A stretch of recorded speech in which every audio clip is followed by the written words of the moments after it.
Right, I'm here for another episode of Thorinquiry interview series on my side channel, and this episode is going to be with Real Deal, who is quite a famous, obviously he's a champion, battle rap, I would say legend. I think you've earned that status now. So actually, one thing I wanted to start with in this interview, Real Deal, is I know a lot of people from my space. I'm from the esports space, which is obviously very somewhat divorced from battle rap, etc. Even though I will say I do know quite a few people from the battle rap scene who always had overlap with gaming. Like, for example, the way I got an interview with your friend Fresco is he actually used to know me from the days when I was doing esports stuff like 20 years ago, and he was into, like, I think it was Counter-Strike he was into. And I know from actually seeing some of your battles, you seem like you're more on the console side, but you seem like you've had a gaming side, right? You've had a whole bunch of schemes over your career where you go over that topic, right? Yeah. You know what? I won't lie to you, man. I used to play games as a kid. You know, I'm an '80s baby, man. So okay. So I used to play all the console games, and then as I got older, I started at probably 18, 19. I started just playing like sports games because I was kind of running low on time and whatnot. And what happened to me, I'm not even going to lie to you, man. I thought I was pretty good at Madden, and until my college had like a Madden tournament. Right. And I got my ass whooped. Like, I was down 21-0 in the first quarter, and like the 21-0 rule is you pass the sticks. Oh, right. And, okay. Yeah, and I was like, wow, I'm actually not very good at gaming. And then I just kind of fell off after that. So it's interesting. My son games now, you know what I mean? Not super, but I definitely came up on video games and whatnot. Okay. I mean, one area I did actually want to start with is, even though it's funny, there was a middle period where everyone knew what I'm about to say, because if you just went to the battles or you saw the battles, these people were all on the same cards and traveled together. But I actually think Real Deal in the modern day, unless you guys actually reference it in the interviews and stuff, I don't think a lot of people know that you and Fresco and Roan were like the trio, right? You guys all came up from like a similar area. You were all going to the same grind times and stuff, right? Wasn't that the crew? Yeah. So I actually met Fresco at Scribble Jam in 2008. And, all right. A lot of people don't know that he did Scribble Jam, and it was my second Scribble. And then we came up in the Grind Time Midwest scene. Yes. And then I crossed paths with Roan in the Grind Time New York scene. And I think at that time we just all had similar senses of humor. You know what I mean? We would drink, cut up, laugh at jokes. So anytime we would go to these events, naturally we would gravitate more towards each other. We all got, you know what I mean? We got pretty cool over the years. By the way, I also love Ron's style as well. And one thing that always is so surreal to me is when I see him on that sports show he does with Barstool with like Deion Sanders. Dude, that is such a trip when I just see him there. My brain almost does a double take. Like, it's actually Ron. What do you think? Wild, you talk about a perfect gig for somebody, for sure. Right? Like, Roan in his battle raps was always using sports commentary. He was a former athlete. And his sarcasm, his deadpan humor, and wow, for him to find a place at Barstool is absolutely, I mean, again, it's A1 casting, I guess. You know what I'm saying? Yes. Right. So yeah, he's and the best thing about that is he's got a big fan base with that, and he still turns around and gives back to battle rap. And he was just at the event this weekend, a huge battle. So that's dope. Just a great dude. Yes. By the way, you referenced it earlier, but actually, I think a lot of people, because obviously your fame came at the end of Grind Time and coming into the King of the Dot era, so a lot of people might not know that, like almost everyone else back then, you were trying to hustle and get through, like you said, the Scribble Jam era. I actually want to ask about that, because a lot of modern fans won't know. This isn't essentially what a modern battle is. It's not like a timed a cappella judged battle. This was when it would have a beat, and it would essentially be, it was a sort of freestyling, right? Which is hence why famously Thesaurus was like the Thanos of that shit, because obviously his multi-style, and if anyone doesn't know, if someone's a modern fan, what Disaster does in his battles is basically what Thesaurus pioneered. It's where you've already thought up a billion multis, and then it seems like you're freestyling because you just come up with whatever logically hits the setup, right? So can you give me some thoughts on this era? What was it like to compete in Scribble Jam? Because by the way, I will say, I'm an old school fan, so I can tell you this. You actually held up fairly well in that battle against him. He slaughtered a lot of other people. He was Thanos. But you actually held up half decent in his battle, even though I will say, even when I rewatched a bit of that, fucking hell, mate, even now, obviously that hasn't dated that well. Some of his freestyles are pretty good though, mate. Some of his sort of like, how in the UK we're like rebuttals. He has some really good rebuttals to stuff you've just said to him. What do you think of that era? It's hilarious you brought that up, right? So being from Pittsburgh, we didn't have we had some freestyle people. We had Raw Noodles and we had Dose Down and whatnot, but there wasn't really a scene like. So even though Cincinnati wasn't that far from Pittsburgh, it was like 4.5 hour drive, we weren't really privy to it. And Pittsburgh's not really an up on the scene. You know, we're always like the last to find something out. So I would freestyle battle in my city, and I would do this. We would have this tournament called Rhyme Calisthenics, and it was like a rap competition, a freestyle written, and Mac Miller would be in that a lot, you know, so I became close with Mac Miller at the time. And I would always turn everything into a battle because people loved seeing battle rap. You know what I mean? So long story short, I ended up getting the Scribble Jam the first time, and I'd been watching the WRCs. I thought the source was absolutely unreal. And in the second round, I end up battling the source, and he beats me. So to me, I'm thinking, wow, I just held my own against you, the greatest in the world. I'm going to use this as motivation. Right. Well, when I go home, mind you, at this time, I don't have a computer. So I'm going to the library every day to hopefully see to look up battle rap shit to see if somebody bootlegged my footage. All right, okay, right, because there was like a guy that would bootleg all the Scribble Jam joints. Oh, to be fair, for people who don't know as well, I should mention this is obviously when, like, I think YouTube had only just come out around this time, right? There wasn't like web platforms in the same way back then, right? Yeah. So there was some random guy, and all the camera angles looked the same, and then they would release DVD or whatever year after. Right. So I could not wait to get my praise. Well, finally, a month or two later, the battle drops, okay? I log on. It's like they're in the corner. It's like you have 30 minutes. I'm like, can't wait to read these comments. All of the comments. Did they all dunk on you? Is it all just dunking on you? Oh, my God. The things they were saying about I should kill myself. This is the old internet. I forgot how bad it was back in the day. I had no experience with online. So I'm damn near in tears. I'm like, oh my God. And so it's like, you still have 27 minutes. I'm like, no, log off. Right? Okay. So I was for about 2 months, I was like, man, battle rap's not for me. I was a big fish in a small pond, and that's the extent of it. Right. And it wasn't until, I got back on the horse, so to speak, 2 months later, and I made it to the next Scribble. And I'll never forget, I ran into Sonny Bamboo and No Can Do.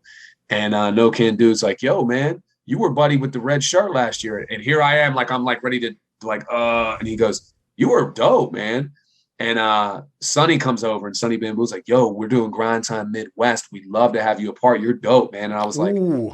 And I go, I battled the Source last year. He's like, and I was like, he smoked me. He's like, dude, he smoked everybody here. Who cares? Right. And if people don't know, by the way, if someone's a casual fan, and obviously now he wouldn't be that famous, but Sonny Bamboo was another legendary name back then. He was like one of the fucking legit guys.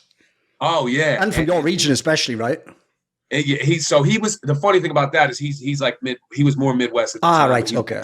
He's an Atlanta guy, but and that was a tremendous pressure alleviated. But when I go on the stage, so I battled, I beat someone the first round, I battled Kid Twist in the second round, and it dawned on me that the freestyle era was dying because I'm on the side of the stage, and there's all of these people talking about bars that they're going to say if they battle a specific. Right. And I'm like, oh, these sound like I don't want to say pre-written, but they're pre-buttle kind of things. Yes. And I'm like, oh, okay. So, and that's when I kind of knew, and the crowd had dwindled a bit at Scribble, and Grind Time was hitting World Star every day.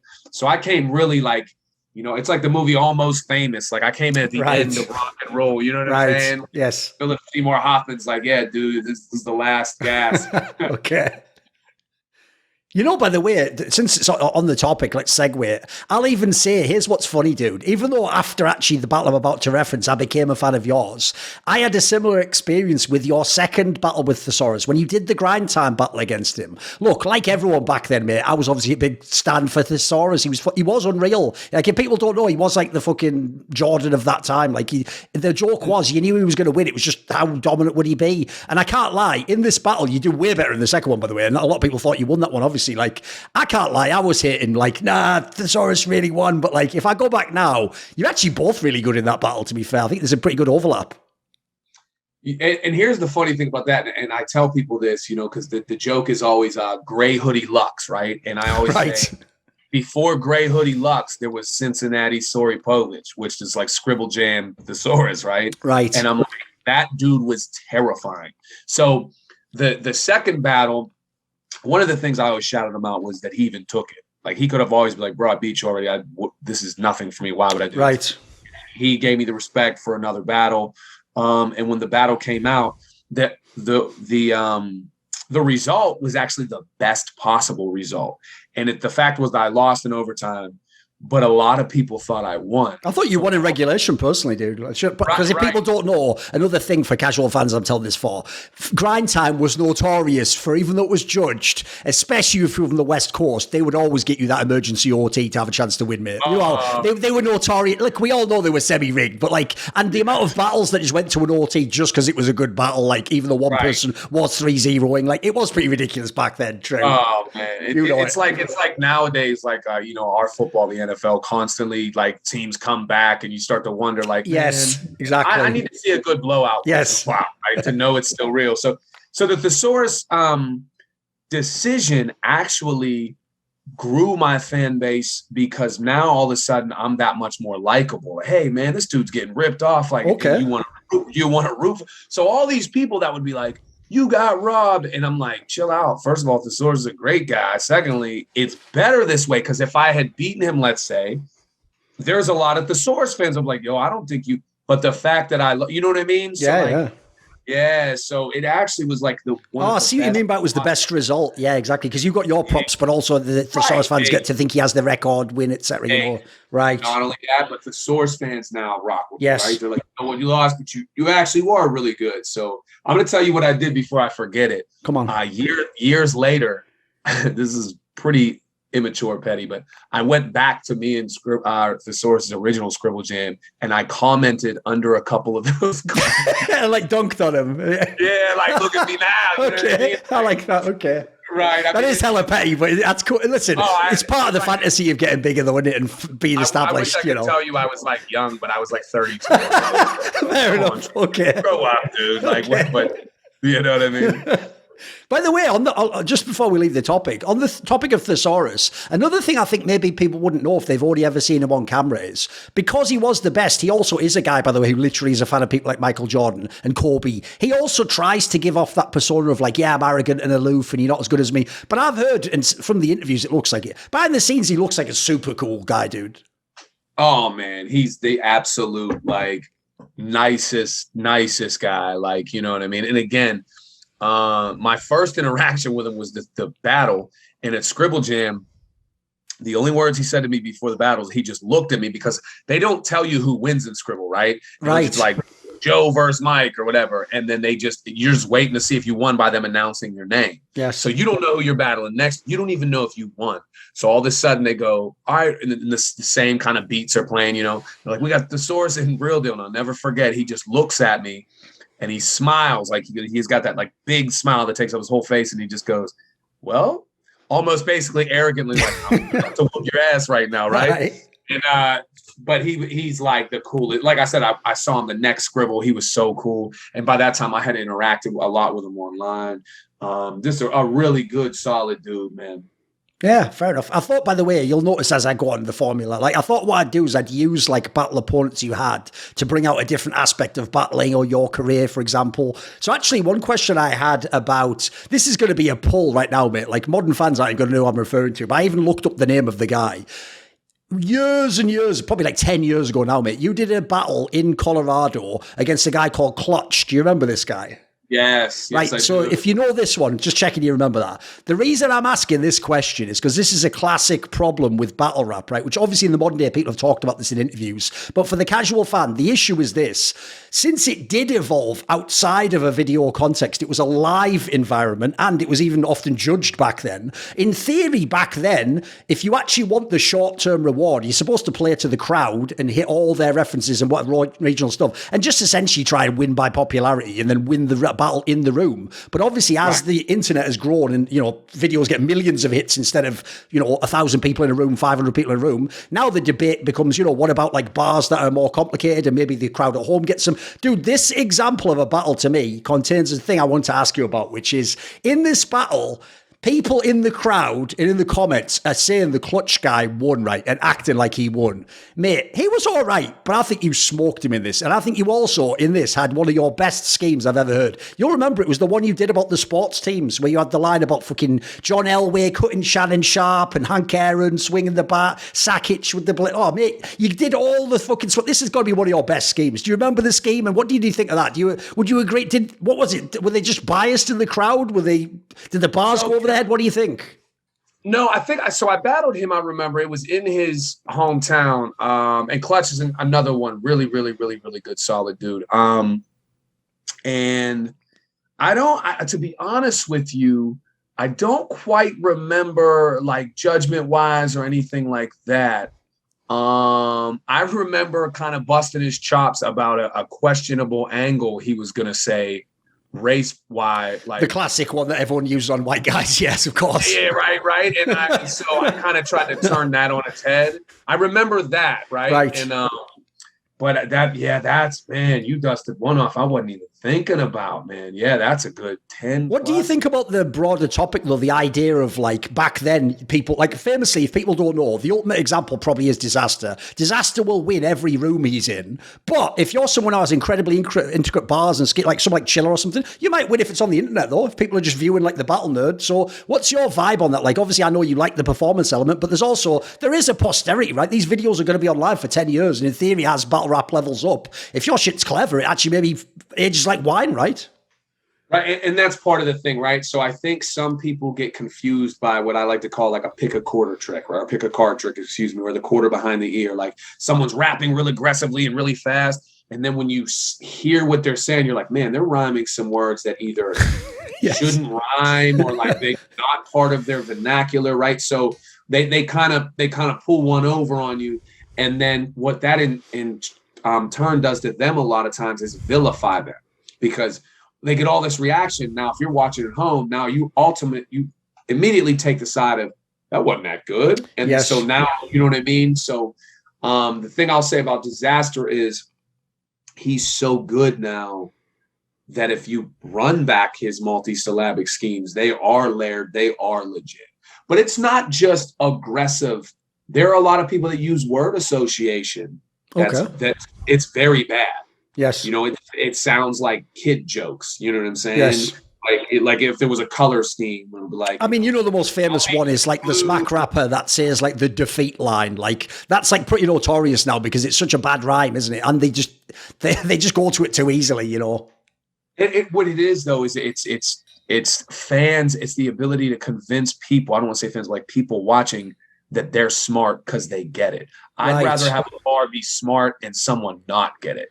You know what I mean? Than to spell it out so slow for them. They're like, oh my God, all of those things were U.S. cities. That's incredible. I'd rather not rap for that. But and that sounds pompous and whatever. But I like one of the things that I learned this from Bender, which I really love doing, is using more obscure lines. You know what I'm saying?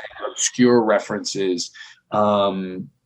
You know, I remember like having a line, for example, against Chilla about Metallica's bassist. And I was like, I don't care about 5 people might get this in the room, but those 5 people are going to be like, yo. It's going to be the line of the night, yeah. Right. And so, but I hear you. I think a lot of these things, like when you break them down, that's why I like a lot of those. I like rappers like Big K. You know what I mean? Yes. He doesn't go like things like that. Like you get it right then and there. Yes. Oh, by the way, I actually think someone, because obviously it's a friend of yours, so let's talk about, if we talk a bit about Fresco, mate, if I had to pick one battle rapper, I actually think has proven that you can sort of win in the long run, even if everyone tells you you're losing the short term, it's got to be him. Because, mate, his stuff, especially like after he was a few years in and you guys were going to like the UK and doing Don't Flop and King of the Dot stuff, mate, some of his battles, people back then were maybe like, this isn't that great. Some of those have aged really well, mate. Some of his schemes and like fucking wordplay it really holds up, I think. Like, he's one of those guys I think YouTube sort of redeemed. Oh, man. Well, here's the thing about Fresco, too. He's easily one of my biggest inspirations in battle rap because, you know, he would be saying stuff in a battle about, you know, let's say shooting or whatever the kind of shit, right? And I'm like, and I was always like, oh, I got to break down my opponent. I don't want people to like, Fresco, just like, dude, who gives a fuck? I'll never forget he's telling me, like, bro, who gives a fuck? Just make it dope. Yes. Like, who cares? None of these people are shooting people the way they talk about. Fucking just say some dope shit and make it good. Like, and then so to this day, I'm like, shit, I took that and ran with it. In Fresco, cadence-wise, too, he's hilarious at the angles he picks. And he's always been good. And I think that there was just this hesitance for a lot of battle rappers to want to embrace him. And it's almost like a weird jealous thing. And I'm dead serious, man. Like, and it's only when he went away, and then you see a lot of those same people like, yo, Fresco got to come back. And he's like, dude, I'm doing fairly well right now. Like, I'm cool. You know what I mean? Yes. But that's my dog. Still to this day, man, that's my guy. But yeah, that's a great example, man. I showed my son his third round against the Saurus just like 2 weeks ago. Oh, it's unbelievable, isn't it? My son's just like, oh, and some of the gaming references I didn't get. My son, right? Like, no, it was incredible. I agree. Also, the other thing with him was, like, funnily enough, when we mentioned the like UK stuff, dude, when you guys went and did those 2v2 battles in the UK, right? Look, I'll blame the crowd for this, mate. Some of the, you know how the UK crowds are. The problem they have is, first of all, they're more about like UK slang. And then secondly, at least back then, they didn't understand the smack era. So they didn't understand gun bars, basically. Like, you could do a very simple gun bar, but if you do like a smack style gun bar, they're not going to get it. It's going to go over their heads. They're going to be like, what? And so back then, loads of those crowds I saw were reacting that way. But if you just go back and listen to some of the schemes he was doing, mate, you had some fire. I mean, you sort of wasted it on that crowd, but some of this was incredible stuff, mate. Well, the tough thing, and I tell people this, man, about battling in the UK, right, is one, the UK crowd is usually very receptive and appreciative of you coming over. Yes. But you always run into this point where you go, what do I reference versus what do I not? Yes. Like, there was always a running joke, like, you better not come over here and reference Princess Di. We've heard that a million times. Yes. But like, in the States, that's not, I mean, don't get me wrong, it was world news everywhere. I get it. But like, I'll make it a different example. So when I battled Soul in Scotland, in the States, especially in Pittsburgh, we don't know damn near. We know about Scotland is Braveheart. Of course. Exactly. Right? Yes, exactly. And the Sheep. So like, we don't know. And okay, I saw Train Spotting. But over there, that's like they're Gone with the Wind or something. Right. Over here, it's like a cult classic. Yes. Like, out of 10 people, 2 of them might have seen Train Spotting. So I go there for the Soul battle, and I'm practicing my lines, and this Scottish dude just walks by me, and I'm upstairs, and he goes, "Kill it, bro. Just don't say nothing about haggis or Train Spotting." I literally was that like half your bars? And a bar about Train Spotting. There you go. Okay. So I was able to. I'm like, hey, thanks, man. I was able to scratch the haggis bar. Right. Train Spotting was just on this scheme, and but anyhow, when I would go over to the UK and same with Fresco, we're like, all right, if I reference Led Zeppelin, is that too obscure? If you know what I mean? Yes. Because I want to have a good showing, and I want them to see, like, yo, I care about you guys, everything you got going on. And on the flip side, same battle against Soul. There's a point where you could do too much reference, or you could be too obscure, and people are like, what? So I was looking up, I'll never forget, things before the battle with Soul about Scotland. And there was this fact that Scotland has the shortest flight ever. All right. It's called okay. Right. So check this out. It's like Papa West Trade, East West Trade, or some shit like that. Okay. And it's like 20-minute flight. So I have this line about it. And I'm like, you won't be on, like, the people weren't on board very long, like East Trade or whatever. And no one got it. Oh, geez. Okay. So afterwards, I'm like, yeah, this is, and I'm explaining, they're like, who gives a fuck, dude? That's the first thing I've ever heard. And I'm like, damn it, man. Like, meanwhile, I was going to reference the Proclaimers, but I don't. Yeah, of course. He's like, dude, are you talking about 500 miles? He's like, the roof would have blew off this yes. shit. All right. I see what you mean by why it's tricky. You don't know what's cliched and you don't know what's like too obscure. Right. I see. So that's what I mean. So me and Fresco knew we couldn't use like regular line. We couldn't just plot. We had to have some shit be different and whatever the case. So it was tough, but yeah, man, it was funny, man. Dude, the funny thing about the 2-on-2 squad we have is we would lose a lot of decisions, and then later people were like, oh, you won most of those, mate. Like, you should have won that UK tournament and the fucking KOTD one. I'm telling you right now. I'm not saying that to your face either. The KOTD one was a robbery, bro. Dude, Sharon said that to me. Like, he said it to me, like, fair play then. Okay, fair play to him. He's like, oh, you guys definitely won that. And I was like, yeah, it is. And to get, you talk about judging at the time. There was a dude so inebriated that judged that. He goes, I gotta give it to the dude from Cali and the dude from Philly. And we're like, neither of us are from either. Like, no, okay. I'm sorry. He said, I'm giving it to Sharon and HFK. Dude from Cali was cool, and the dude from Philly, I mean, they were good, but I'm like, why is this dude jealous? Okay. So, yeah. By the way, on that topic, though, to bring it back, that's one thing I actually did. I was going to ask you about this. I did actually appreciate when you did your UK battles. Like, as you say, you did try to do the references, but you didn't do like the joke is, as you referenced, everyone knows that you get a smack battle rapper goes over and he doesn't put any effort in. And he goes, oh, yeah, I'm going to make your princess die when I'm Buckingham, you know, like, and everyone's like, yeah, come on, bro. We've all heard that like 7 million. Whereas yours would be like classic references, like you say, you'd reference the Beatles and the Stones, but you'd do it in a proper bar. It wasn't like you, there's another thing. People can do it where they just make the reference, but there's no bar there. Yours are all a real formed bar as well. It's part of a scheme, right? Yeah, and I tried to do that or make it, you know, like you know, if I was gonna reference Beatles, like I would reference a specific song or an album or some kind of thing like that. You know what I mean? Or when I did reference Led Zeppelin, I talked about the drummer like John Bonham or whatever, and just things that, you know, that at least are in my wheelhouse.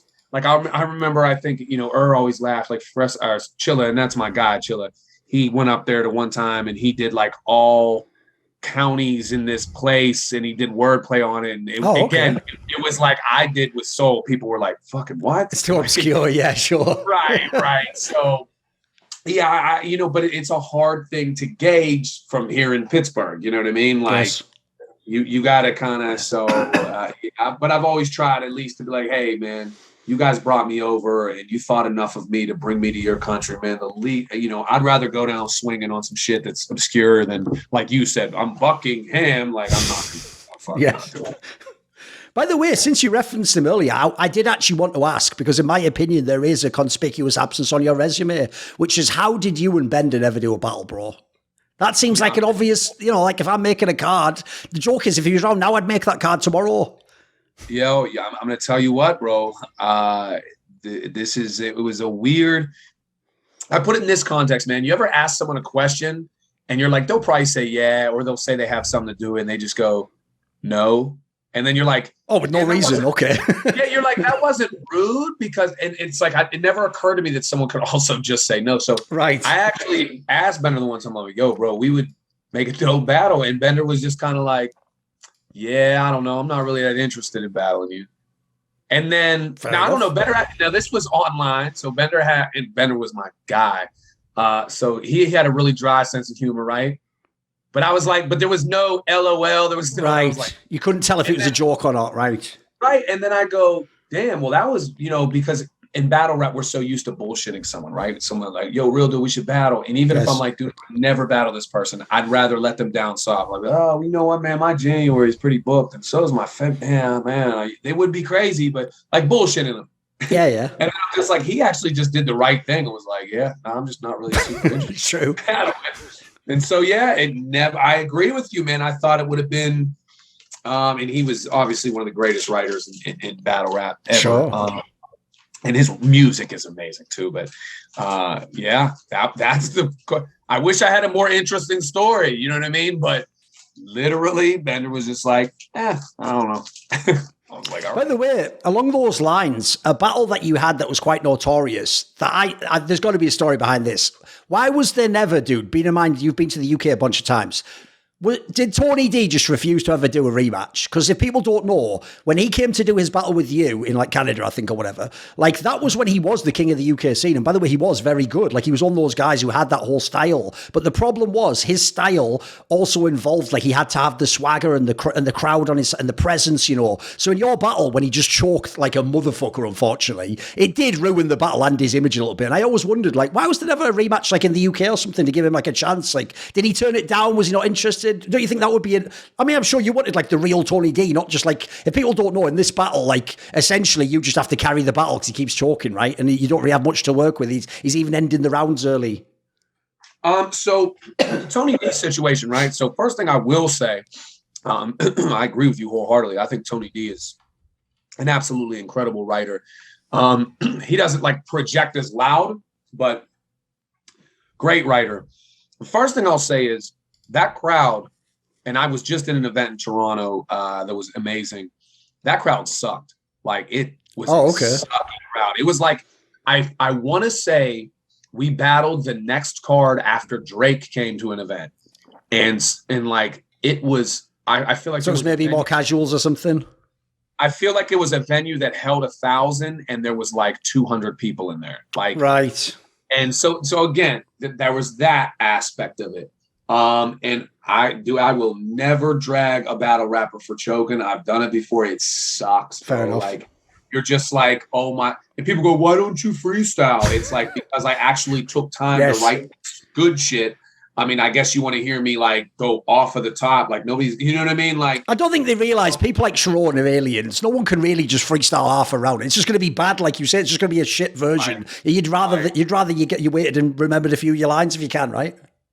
I mean, and Sharon is unreal. But even if you ask Sharon, like, hey, Sharon, would you rather freestyle or just go with the second half of your round? He's like, oh yeah, sure. Really shit. I mean, I can freestyle, but so I know it was.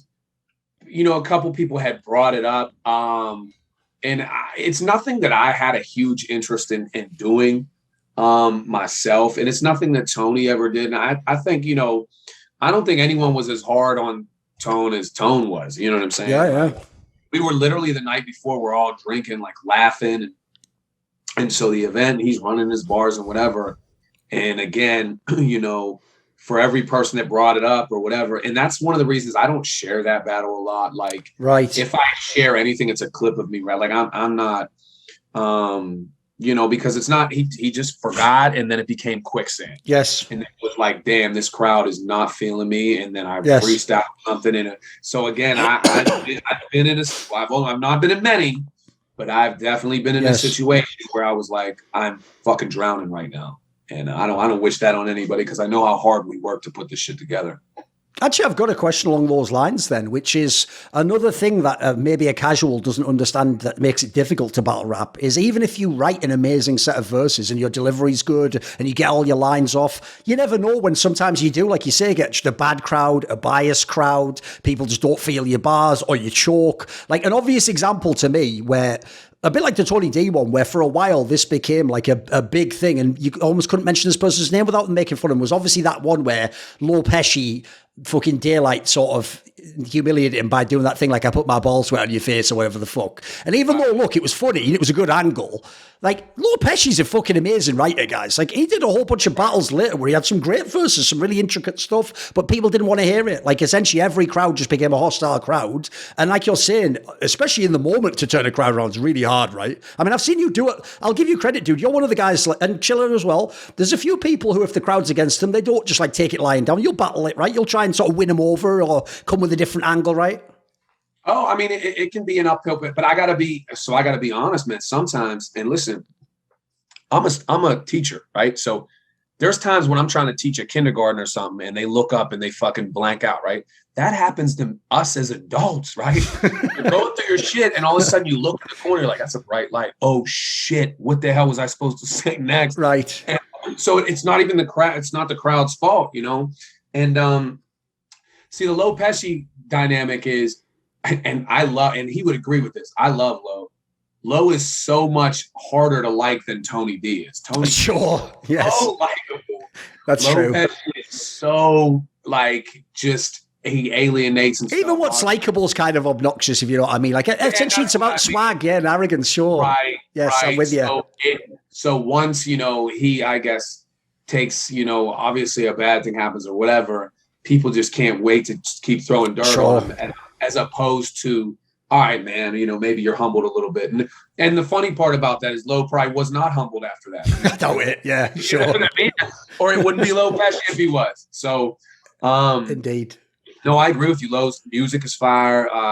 You know what I mean? And his bars are great. And I love his aggression, the way he delivers. I'll never forget when he came into the States and beat DNA and, you know what I mean? By the way, your battle with him was great. It's just obviously he had his own notorious joke about fucking whatever it was. Like, wasn't his the one about hanging off the bandwagon or whatever? We just said that a million times. I think that was the one, right?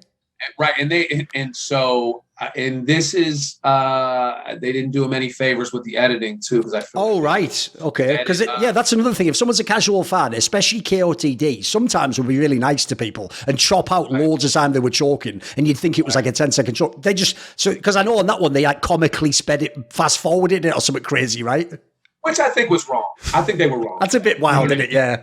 I think that was wrong. And that, if anything, that's brand damaging because he's one of your top battlers, right? Is it because they didn't like him or something? Because he was too much of an asshole to him or something? I know you had some friction with KTD, right? I think it was more along the lines of other people didn't like him, and they felt like other people would have been like, "You're protecting Lopez." Right. So he fucked up. He gets it like anybody. And I just think with the whole and it's funny. I always, I tell people like as a joke, like one of my favorite best battle rap accolades is I'm the only battler to go first and second. So like I went and he choked so long. They were like, you just want to spit your third and see if he remembers. And I'm like, all right. And I'm thinking that's not really how this should work. And then I got my third and I freestyled my third, whatever the case may be. But yeah, I remember when because I like Low, you know what I mean? And I'm cool with Low. So when they sped it up or did whatever, I was like, man, you know what I'm saying? Sure.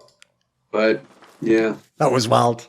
By the way, speaking of the topic of like battles that people maybe, if you go back now, it's actually one of the fascinating things about battle rap, because as we're describing in this interview, it was very much a community and a movement. It was about like, being on the cutting edge. But it's actually fascinating how if you go back, battles change when you see them with today's eyes. And dude, I've got a battle I need to talk about because it's a very, very famous one in your career. It's obviously the one you did on Smack where you battled against B Magic. And there's two things I've got to say about this battle. One, you did do a great job. Like I can see why people were shocked and they were like, wow, like he's actually, maybe he could do something on Smack. But I'll tell you the part that maybe people haven't gone back and checked is at the time everyone said, oh, you easily beat B Magic, right? I think I'm a big B Magic fan, but I even remember thinking the same thing at the time. But I went back recently and watched, dude, that's actually just a really good battle. Like his verses are really good as well. Like it's actually fire, that battle. He's got some of my favorite material that I've ever heard someone say to me. And I think, it's one of those moment battles versus his consistent style of punch. I mean, and here's one of the things I'll give him credit for, or excuse me, myself credit for. Nowadays, if someone's really lighting up around on me, I'm not gonna lie to you. I'm like, damn, shit. Okay. This person is really teeing off. I was so zeroed in on what I was going to say that I didn't even notice how good his first round is, and it is exceptional. And it's great. I'm lucky because I think had I sat there, now I would have had that compounded feeling like, wow, this could go really left. But the reception was so, and the way that the exception line hit was so, organic, no pun intended, but, no, it was, dude. Like, I would even say for people, essentially what you did in that battle is what everyone hails Sharon for doing later against, like, was it Big T or something? Like, you were the original one. Essentially what you did is you took on a really good Smack battle rapper, but because the expectations from the Smack side is obviously a lot of the people who were Smack fans probably thought, oh, they're going to have anything for this guy. When they were shocked, like, wait a minute, he has bars. If anything, it actually like flips the dynamic in a crazy way. And they're like, yeah, I'm sort of feeling what the white boy's saying here. And they sort of like take your side, I felt like. Right. And so when I was going into the battle, I'm like, all right, the elephant in the room is obviously I'm the first white dude on Smack in a main stage. Yes. Now, when I say that, Iron Solomon is white, obviously, but he's Jewish. And I don't think Jewish white is, I feel like, and I'm being dead honest, I feel like in the States, people immediately, when you're like someone is Jewish or whatever, you think of like tragedy, first, right. like, okay. Whereas me, I'm just like, my ancestry.com is basically I can imagine. Irish, yes. German. Yeah, they're like, okay, this dude is white as shit white. Yes. So when I go up there, okay, the elephant in the room is, all right, here's this white dude, right? On a black league. And the one thing I told myself is like, I'm not going to pander. Like, I'm not coming up here. Right, perfect. I'm anyone other than a beer drinking, battle rapper. So that's why to address the elephant first, and with the exception, I originally thought Smack would say what the line was, and he didn't.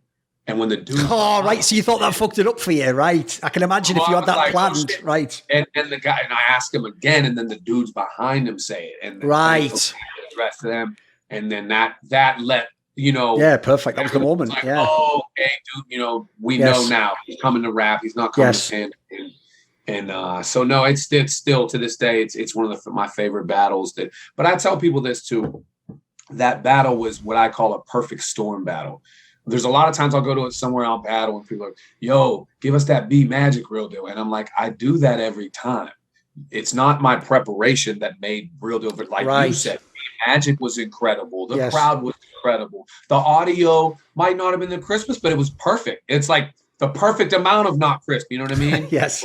Right? Like the reactions from everything, the fact that it was a lower battle on the card, everything was a perfect storm that made it what it was.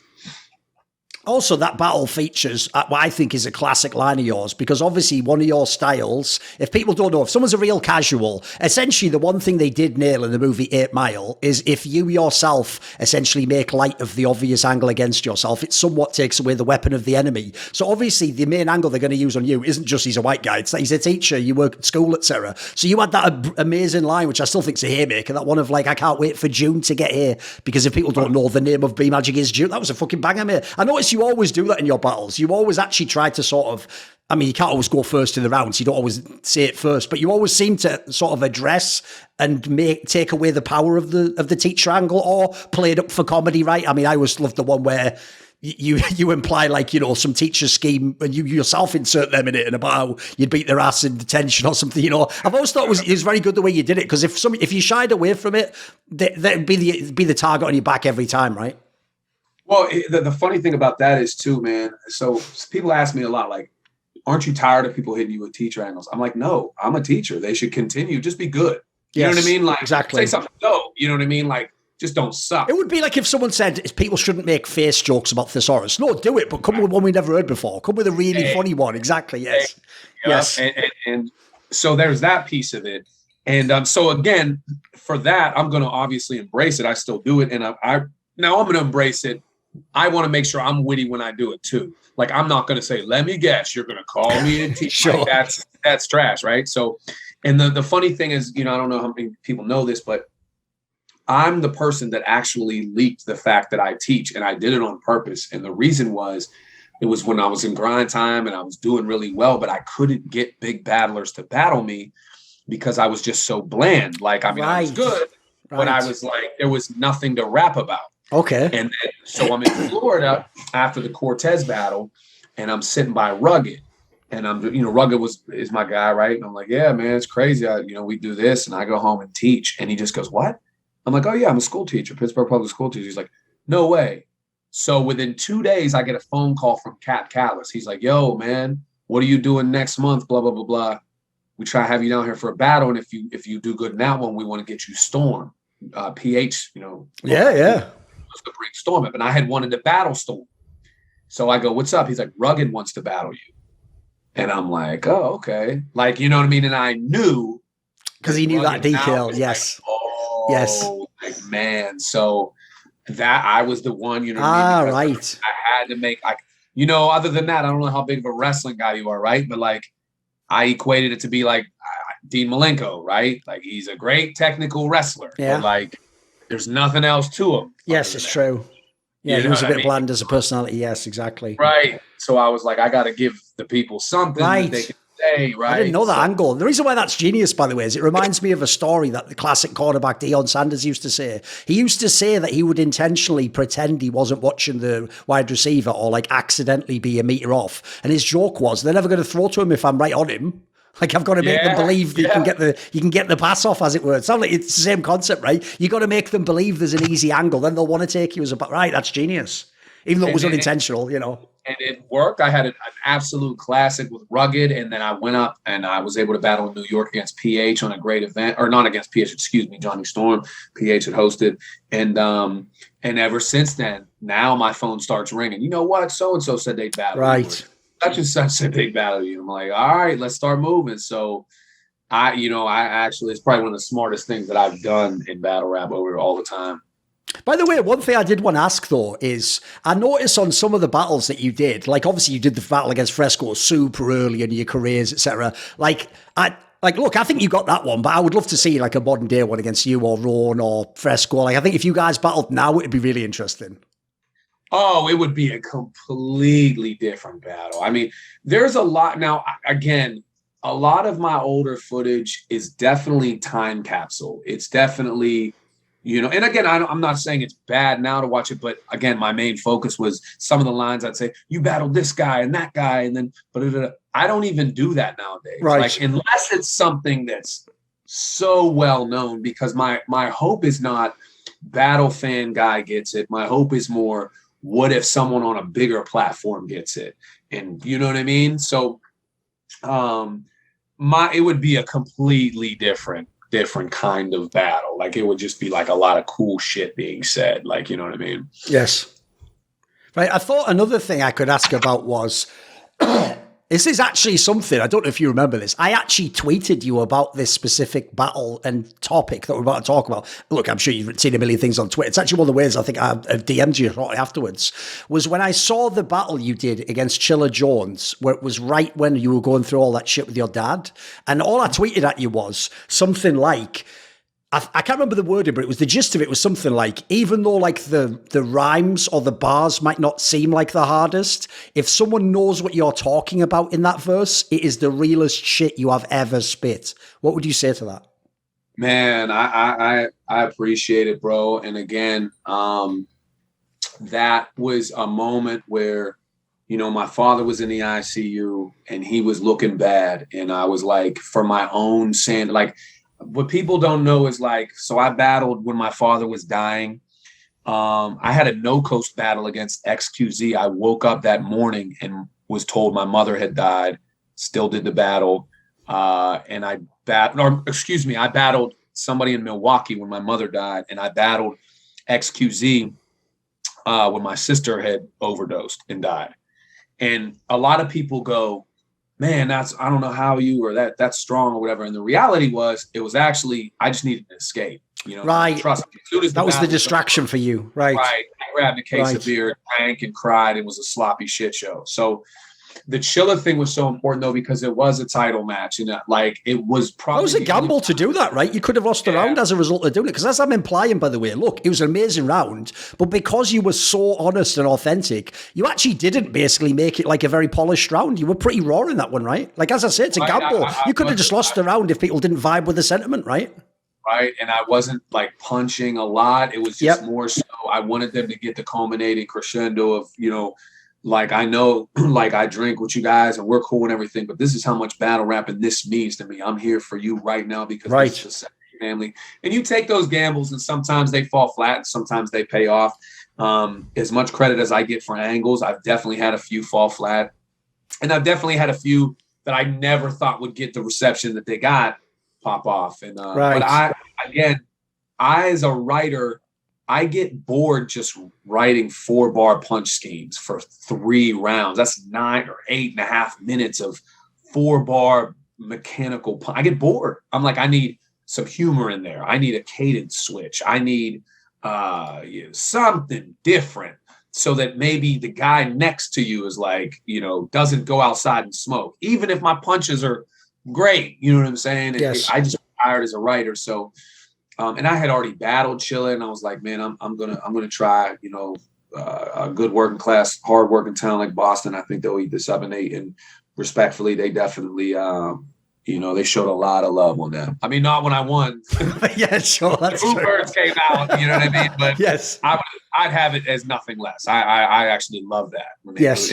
Especially if you're a Forts fan, come on, it's Boston. It's the same if people go to your place, Philly, mate, or Pittsburgh or whatever. Like, of course, the fans are going to give you shit. That's what they're supposed to do. Yes, exactly. Right, and like, it's funny because there would be guys that would see me afterwards or whatever the next day or next time I came to Boston, and they have that like Boston accent. They're like, you know what? I'm not gonna lie, I fucking booed when you won, real deal, but that was fucking perfect. You fucking dead. We love Chilla, but you fucking You had your bars. I'm just fucking laughing. You know what I mean? Like, yes. I'm not mad at all. Yeah, right. By the way, even though people complained about those battles being done again and again and how, who won or whatever, bro, these battles are just instant classics. Like, you could do 10 battles with that guy. Like, you just both match up really well. They are super close battles. You both have the skill of having pre-written, but also you can respond a little bit and try and work with something where you probably, like, let's be real. I know for a fact, if you listen to his interviews, Chilla Jones is probably one of the best at pre-battles. He's definitely thinking in advance of the scheme and stuff. So I thought you two guys matched up really well. You obviously get along in real life well too, right? Oh yeah.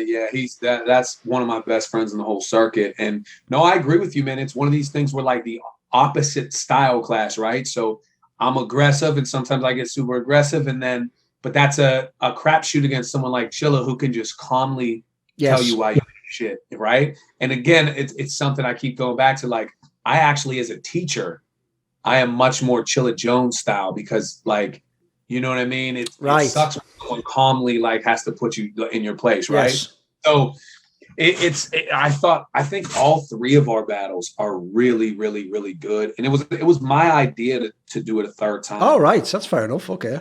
Yeah. So I'm gonna tell you what's funny, and King of the Dot knows this, but I was pissed at them. So I beat Chilla for the title, and they didn't have a clear number one contender. And I said, look, there's a nice little split on our battle.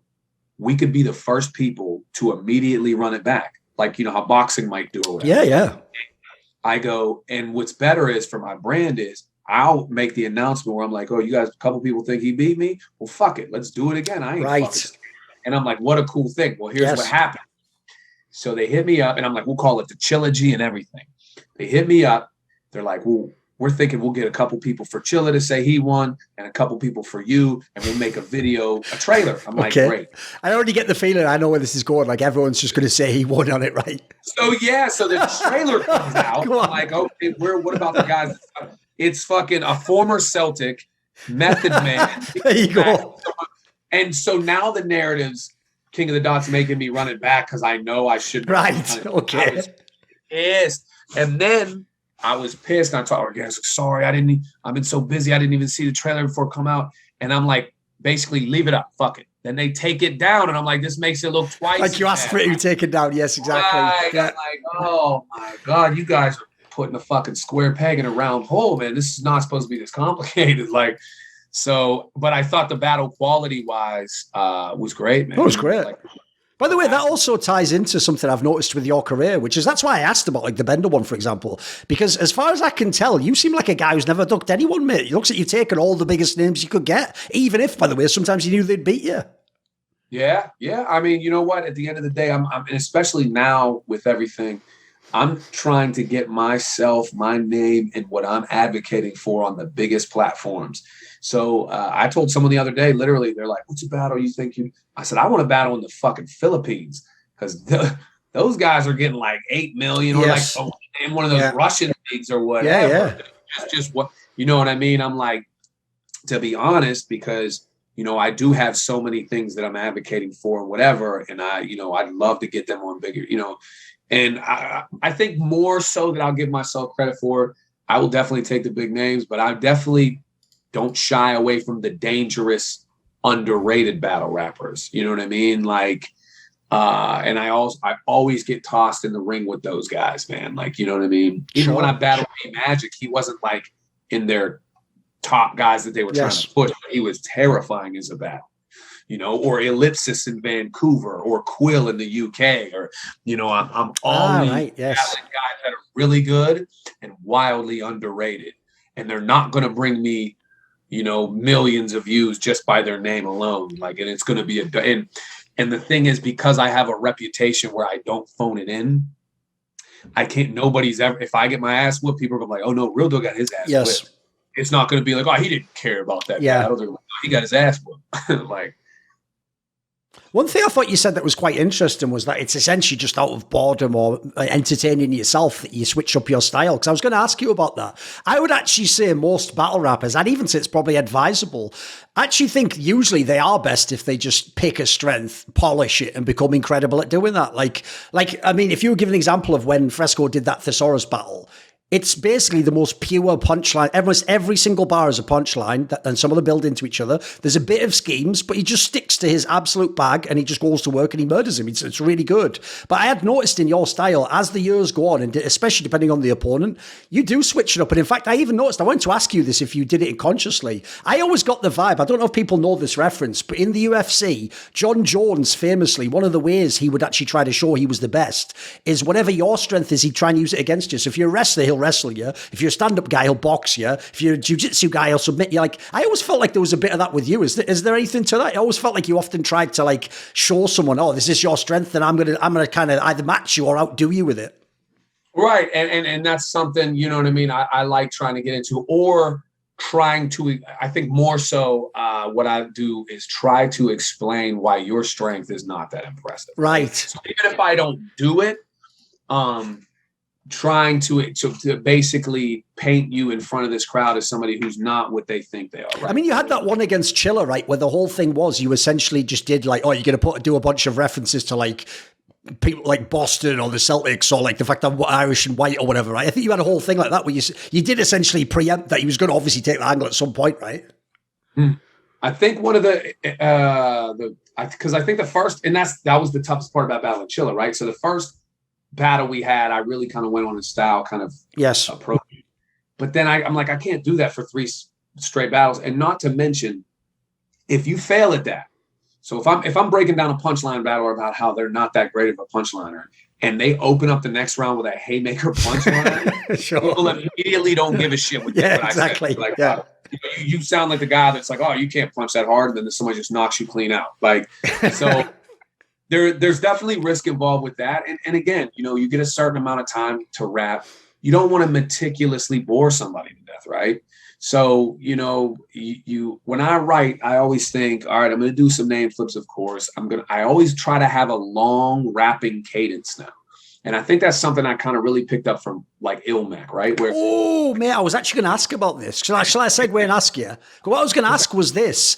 I've noticed in your floor that you do, I was literally going to reference him to, because the analogy I was going to give was, if you contrast Immaculate with Thesaurus is on the fresco side. Every bar is it rhymes, it hits a punchline, and it's just punch, punch, punch, punch, like 2 bars up, 2 bars. In yours, the reason I was going to reference Immaculate is he's a perfect example of someone where I think it's only that he's a super legend in the scene that he does get all the crowd reaction too, and people like nodding their heads, because some of his bars, mate, you won't catch it till later because the rhyme scheme's too complicated.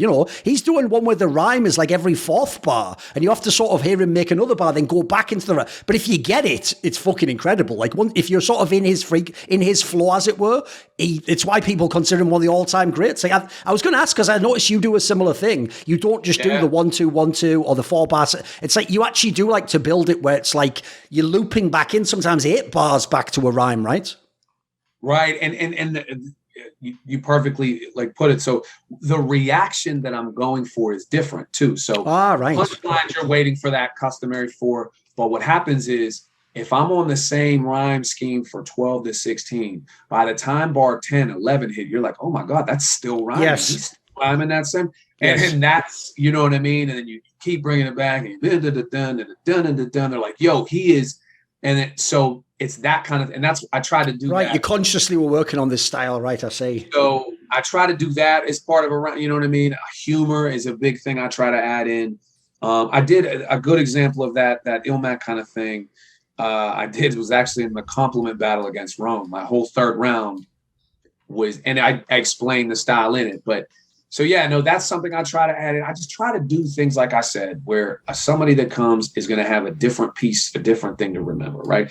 An angle, I know I get attributed at the angle success. I try to take an angle that's a road a little less traveled. You know what I mean? Yes. Obviously, I'm not above taking, like Thesaurus. Of course, I would reference his face or something, whatever, sure. But I would try to have at least one different angle that, like, oh, I never saw that was coming. Like, ooh, okay. By the way, I actually think it's quite cool that you're willing to just sort of admit where your inspirations and the people you like came from. Because another problem in battle rap, partly because of everyone has to have the swagger and the bravado, is it's like that shit where musicians all claim like, oh, I'm not really influenced or inspired by anyone. It's like, bro, we all are. Like, if you were some fucking rock guitarist, you probably did listen to Led Zeppelin and fucking Beatles and stuff. Like, we all did. So, like, I think it's cool that you're willing to admit it, though. You don't feel like any ego about it. No, man. Here, and I'm gonna tell you who I learned it from is fucking Mac Miller, man. So Mac, right? He'd be at these rhyme cows, and I'm a good 8 years older than Mac. And Mac was so like intrigued by how I freestyle. And Mac could freestyle, by the way, but Mac would ask, like, yo, man, how do you do that? Right. And then I'm like, well, what I do is blah, blah, blah. And so when people say to you, Mac Miller's music got so much, that's because he was a sponge. Right. Anywhere Mac went, if he saw a blues player, he was like, yo, how do you do that? That's why he went from jokey kids Mac to swimming Mac, right? I said, damn, that's a hell of an attitude, because honestly, as a battle rapper, you start out, my formula works best because I'm the best. I don't give a shit how they rap. It's not good enough. So as I got old, and obviously with Mac passing, I said, man, that's really, somehow, and before Mac passed and everything, but that was something that always stuck with me. Is I'm like, damn, this dude has the maturity to say, I'm going to take a little bit of this and take a little bit of that and still keep it your style. It's still like when people see me rap, it's still me. It's not like, he's trying to be some, as much as people think the source didn't invent multisyllabic. True. Yes. Exactly. Didn't invent punchlines. But it's having the humility, I guess, to be like, yo, man, that's something cool. Like, and if I can do it, because there's some stuff I can't. And I think that's a difference. Whereas you can see people sometimes at Smack doing full on, not even just Smack, in battle rap, doing full on New Jersey twerk impressions. And of course. Oh, right. And you're like, give the man his style back. Like, this is not it. Like, by the way, along those lines, I mean, that's an example, but I was going to actually ask that. The phenomenon, it's especially famous with women, where the woman who has the curly hair is always buying the straighteners and trying to straighten it. And then the one who has the straight hair is getting it curled in a perm. And, like, they always want what they don't have. They want, like, because it's the grass is greener, right? You think what the other person has is cooler. What is something like that you're sort of jealous of? Is there a rapper who has a style or something about what they do? Like, I wish I had that skill. I wish that was my strength, I'm going to say this. I don't think, and it's going to start to sound arrogant, but then it's going to, trust me, I'm going to. Okay. I don't think that there's anything a battle rapper does that I can't do, but to the level that they do, man, to be as funny as Shuffle T, or, you know what I mean, who just absolutely has the hilarious, or O'Shea. These guys could be real comedians, mate. They could even just stop the rapping and be comedians, right? Unbelievably incredible dry humor. The battle rap defense that Big K has, just the way that Big K, and people used to joke about how he would kick the ground, right? Yes. He doesn't even do that anymore, and it still makes your shit look that less impactful. To be as enamoring as Head Ice. And I love Head Ice, but there are sometimes I'm like, yo, he just said nonsense. Yes. Yeah. No, the joke is when Head Ice says a line, if you like Head Ice, I do as well. You just want it to be fire no matter what he said. Right. He can pull it off with anything. I agree. You feel like he's just like really picking some knowledge. The ability to talk to someone the way Marv won, like when Marv won's in a bag, he sounds like he's sitting you down for a humbling conversation.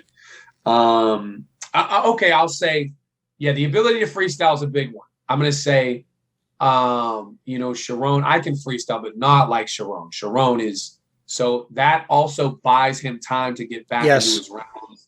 Those are probably some things that if I could, tune up to the, highest level, or like a Bender multisyllabic kind of thing. Like Bender's, has just moments where you're just like, man, that. Oh, some of them are just like, how did he think that up? Some of them are just like that fucking Oppenheimer scheme is like, that should be studied in like universities for 100 years to come. It's like, I can't even believe a human wrote that, mate. Oh man. And again, I got him on I put him on a song on my album a couple years back. And it was the first time I could ever say, wow, somebody like literally, it's the Eminem Nas kind of thing, right? Somebody smoked me on my own. Oh, Jay-Z, you mean the Renegades example? Yeah. Right, I know the one you meant, yes. Well, Nas is the one that said that, right? So. Oh, right. Sorry. Yes. And yes, you're right. he has this verse, man. I'll send you the track when we get off. But it's cool. I'm on there with Tony and Respect BA. Okay. And, a protege from I tried to get everybody from everywhere. And Bender's verse is just, I mean, I like my verse. I stand by it. But yeah, once he, bro, I have to send it to. Even my son was like, yeah, Dad, he kind of took off on you on that one. Like, you win some, you lose some, son. By the way, along those lines, one battle I actually was very impressed you took, 'cause it's such a weird one, is from my native UK. And it's when you battled that guy called Ogmios. And if people are just casual fans and they're not super fans of like every obscure person, what makes this guy really weird is he's also a comedy rapper, but his whole style is so inverted to battle rap because, you know, his whole style is like, he looks like a sort of vegan, like sort of a bit of a woo-woo type guy. He's really soft-spoken. All of his bars are jokes essentially, but dude, there's something about his style just works. Like, it's actually quite tricky, I imagine, to battle.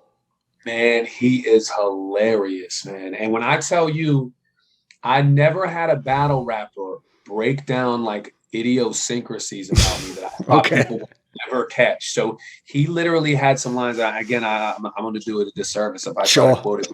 He talks about the way I rock sometimes when I'm rapping. Okay. And it made me like self-conscious. I'm like, right. You never thought about it, right? Casual. Like, yeah, by the way, I also noticed. And he rhymes it very well. Like man, those UK dudes, man. I feel like that's like one of the biggest things that they told a battle rapper in the UK. Like, if you can't intricately rhyme well, you can't rap. Like, right. They all rhyme so well, man. Like, so, and Ogmios is just effortlessly hilarious. Yes. His comedic timing is unreal, man. Like, he was a gym teacher too, man. Oh, that's right. It was a teacher versus teacher thing. Yeah, I forgot about that. Yes. It was a gym teacher versus gym. Oh, right. Even better. Yes. Yeah, which is hilarious though. And I don't by the way, that even sounds like on paper it should be the wackest battle rap premise, but it actually did work. It was fire. And I don't even remember if they asked me to date a battle him, I probably would, because I'm like, man, he's like really good. He doesn't battles off. I don't know why I was like, sure. And then, you know what I mean? He was he's one of these people that when he was saying funny shit, I was dying laughing. Oh, fuck. Like, right. You know what I mean? So yeah, that's like a lot of my favorite battles of mine are like hidden gem ones like that, man. Like right. I said, I'm like, damn, man, this is some of the best material or some of the funniest, or, you know, like you said, his style is so obscure, but it's definitely potent. Oh, for sure. By the way, one thing you referenced earlier, like when you used the Big K example, this is an example of something I really want to ask someone who does battle rapping. Because I will admit, when I myself am the fan and I watch someone battle, like say I like the person who's battling against Big K, Thesaurus is obviously legendary for this, right? One of the things they are amazing at is their defense, which to a casual fan is basically what you do when the other person's rapping. They are probably the best at making it seem like all your fucking haymakers didn't land, they're shit, you know, that's not even funny. Like obviously Big K would literally just say like, it's corny or something, you know, like they are so good though at making it seem sort of like being condescending, just making it seem like, that's just a bunch of shit that you did. And the sad thing is, I've always wondered, like, how do you actually put up with that? Because the problem is, even if what you are saying is fire, dude, they're really good at acting in that case. Like these guys are like, I get, like I say, part of me almost wants to hate it, because on the one hand, they are sort of ruining the battle a little bit, but as an actual tactic, if you want to win, it's a really effective approach. Like you make the other person question himself, right? Well, here's what you do. What they're doing, like Big K, he's making the fans have a choice. And the choice is, okay, if you are a dumbass and you like that kind of shit, that's cool. Or you don't realize like me that that's trash. So like those are the fans' options. Yes. Right?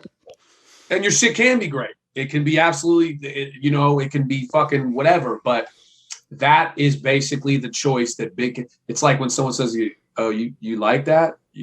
Okay, all right. And all of a sudden you start to feel like, do I really like that? Okay, yes. You know what I mean? Like, so he turns the fans on you like that. And again, he's not even as vocal as he used to be with it. Yeah, he used to be like, that was corny. Like, y'all are trash for this.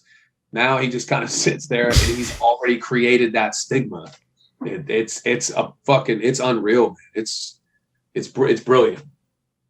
Right. One thing I wanted to ask was, you also feel like one thing I don't think you ever get credit for in battle rap is the implication, especially from the smack rappers, goes like, look, they don't acknowledge that obviously there's insane bias if you are a white guy and you go on to smack, but they obviously all cry when they come on KOTD, like, oh, you're just getting the fucking bias of the crowd because they're all from Canada and you're white as well. It's like, bro, Real Deal isn't from Canada. And in fact, if you know where he's from the only area, as far as I know, in all of North America that has no like big active scene. Like, you're always playing against a fucking away crowd, essentially, right? You're not from New York, you're not from Cali, you're not from Canada itself. The Midwest and your area has always been sort of like smaller events. Like, aren't you always facing the home crowd, the away crowd, as it were? You know what, though? I prefer it that way. I've done a couple battles in Pittsburgh in front of big crowds. I don't like it. But here's what I will say. I have definitely benefited consciously. I've done this off of the white men can't jump effect. Trust me. Like, so in the States, like, you know, things like basketball, to be honest with you, like boxing, shit like that. If you're a white dude shaking shit up, you get that much more attention. Right. So trust me, I've never been one to cry like they don't give me the respect because I'm white, because I know there's been shit I've said or whatever on those stages that has been amplified because I was right. Okay. So like all of a sudden, like, this white dude is kind of cooking.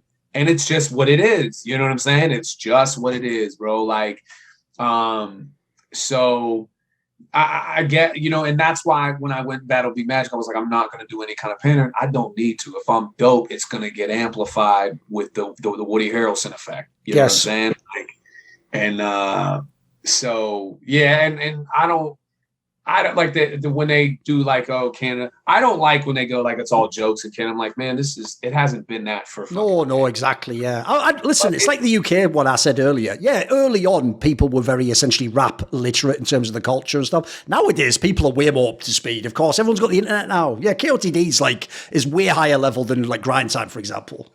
But here's something to think about, right?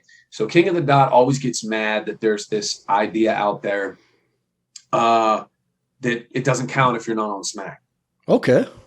But Smack, at least to my knowledge, very little, or I don't think I've never seen him come out and say that. It's the defensiveness that King of the God can show that create that, and they just got to sit back and watch it grow legs. You know what I'm saying? Right. Like, it's almost like if I guess, you know, whatever, you're in a bar and, you know, other people keep saying somebody's a bitch or whatever, and you're like, I'm gonna show him, and you're walking in circles all mad and shit. And I was like, that dude kind of looks like a bitch, like, you know what I mean? Like, yeah, exactly. So I'm like, right. So I always try to say this, like, if you want your league to be respected, or your league to not look as inferior, stop being vocally, publicly mad. Just make your product better, and just, you know what I mean? And like, I don't know, man. I never got that part where people got real heated. Like, I hate when Smack says, okay, well then don't applaud their rappers when they come and say it. Yes. You know what I mean? Like, but, you know. By the way, along those lines, one thing I did actually want to address, which I noticed doesn't actually get brought up often in interviews, as much as people imply, I sort of implied it earlier about some of the like whack lines of defeat and stuff, there are elements of Smack that can be very corny, and obviously it is incredibly stylized. Like, they are going to play up the glamorized, like, yeah, I do drugs and kill people and fuck you bitch. And like, it's going to be very much within a certain wheelhouse. But one thing I don't think they get credit for, dude, is, mate, the length of those rounds is very impressive. How rarely people choke. Like, is there some secret sauce I'm not aware of? Like, dude, I'm amazed how many people choke. Like, I get it in KOTD rounds and stuff, but these guys are doing 5-minute rounds, and so many times it feels like they get all the bars off. What do you think? Dude, you hit the nail on the head, man, because this shit is hard to remember, man. At least for me. Maybe I know some people have different strategies. I know one strategy is having a lot of your last word rhyme with your first word. Ah, right. The bridge thing. Right. And I know you'll notice a lot of rappers do that, which there's nothing wrong with that. That's, you know, that's I clever. don't like that. There's nothing wrong with that. Think about this, man, how unappreciative a lot of fans are of that fact. Murder Mook gets criticized for having a 20-minute round. It's like, or you should applaud the fact that he fucking remembered. That's unbelievable, isn't it? 20 minutes of rap. Yes. That's like a movie script. Yes. And instead, you're like, yeah, he should have cut it at 5.5 minutes. Like, bro, regardless if you don't, and I'm not saying that there's no such thing as rounds that are too long or whatnot. But yeah, man, I agree with you, man. Like, I definitely see now. People definitely mess up over there as well. Do they edit that out? Is that what I'm not seeing, or do they let people like tell them off their phone or something? Am I not seeing something maybe because of the editing? Oh no! If people bring the phone out on URL stages, they're not. I'm not. Oh, they wreck you. Yeah, I'm not right. saying Okay, that's cool. Right, but definitely you will not be as warmly embraced as you are on some other league. Yes. Oh, by the way, along those lines then, one thing I want to ask you was, obviously you have featured on Smack and you have battled many Smack rappers over your career. Is it something like, to you, is it still a big deal? Like, would you like to be the guy who's on like the headline in Summer Madness battling, literally Murder Mook or some loaded look? Would you like to be that guy? Would you still like that in your career? That's where I'm headed next, man. That's the next leg of this journey. I've done. So I recently retired the title, as King of the Dot champion. I stepped back. I had reached the mountaintop there, and there was. You hear me? Yeah. Oh, my bad. So hold on, man. Let me make sure I'm close. Oh, okay. So I had reached the mountaintop there. There was nothing else for me to really accomplish, and again, with all of the things that I'm pushing forward and how their brand has expanded so much, definitely that's the next leg of the journey, man, to get back over there. And this time, instead of just having really great performances, string together a run. Right. And that's what I'm headed next, yeah. Right. I see. Is there anyone actually, just if we're looking towards that as the future, is there a specific like Smack legend that you'd love to have in the crosshairs, as it were? Or you think it'd just be a great matchup?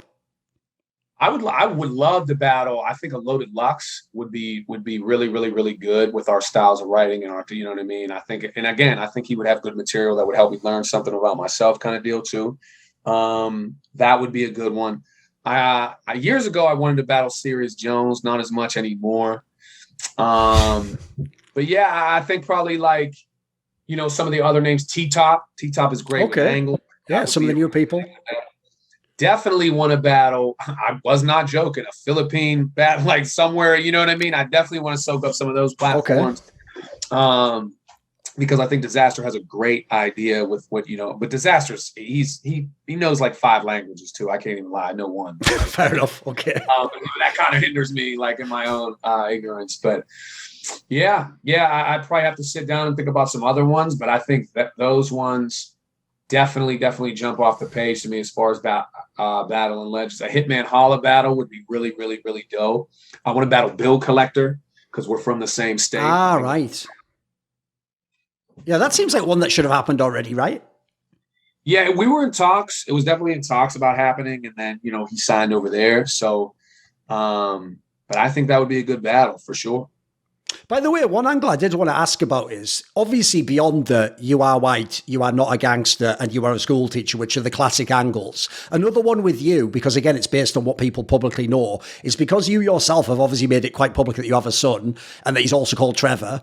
Like, a lot of people obviously have taken angles on your kid. I mean, if anyone knows, like, the famous rapper Arsenal, that's basically his whole style is to be as disrespectful as possible, right? So there's a lot of people who have taken that angle. I notice in general, it feels like you're actually able to somehow you always look like you actually take it fairly well in the battle. Like, here's the problem with that, dude. I know it's a battle, and I know in theory anyone's supposed to be able to say anything and all that, but like, if that was me, that's where I'd maybe have a line, It'd be hard for me to sort of separate art from reality, as it were. Like, how do you handle it when people sort of take the angle of like, I'll kill your son or some mad shit like that, So, to be honest with you, man, and again, I don't say this is foolproof. One of the things people say, like, is, dude, it's battle rap. How are you so upset? I'm never telling another battle rapper what to do. But me personally, I know what I've signed up for. My biggest thing is just don't touch me. Like, it's not necessary to try to touch me or like, you can say what you want. Just don't physically intimidate you, basically. I had people say like, fuck your dead sister, fuck your dead mom, like, and knowing my mom and sister was dead. Now, I don't care. I know what they're going for. And again, a lot of times that backfires on me. Some people are like, yo, that's not dope. That's actually whack as fuck. Yeah, true.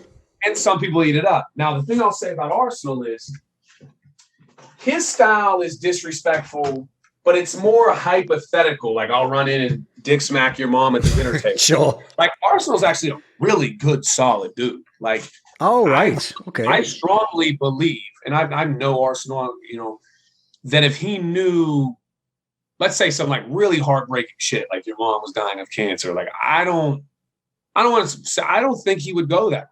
I think he's disrespectful, like I said, in a hypothetical way. Right. But yeah, I recently, like any, that shock value shit, it had a quick run. And honestly, one of my biggest mistakes in battle rap ever was having a shock value bar against Awkwards, and I felt so bad. Right. Yes. And I'm like, dude, that just was not me. That was, I didn't say it wasn't me, it was me clearly, but I was like, bro, I was trying on a new shirt pretty much, and fuck, it did not fit, man. And I want to apologize. But he was super awkward. Still, fair enough. Okay. Yeah, but so no, I there's never been anything that somebody has deliberately said, that I've been like, fuck, like, damn, I'm really feeling a kind of way. You know what I mean? By the way, actually, on the topic of that battle, if people don't know, that was the battle that famously people said, like, oh, he'll never recover from this awkward. You just slayed him completely with the outside.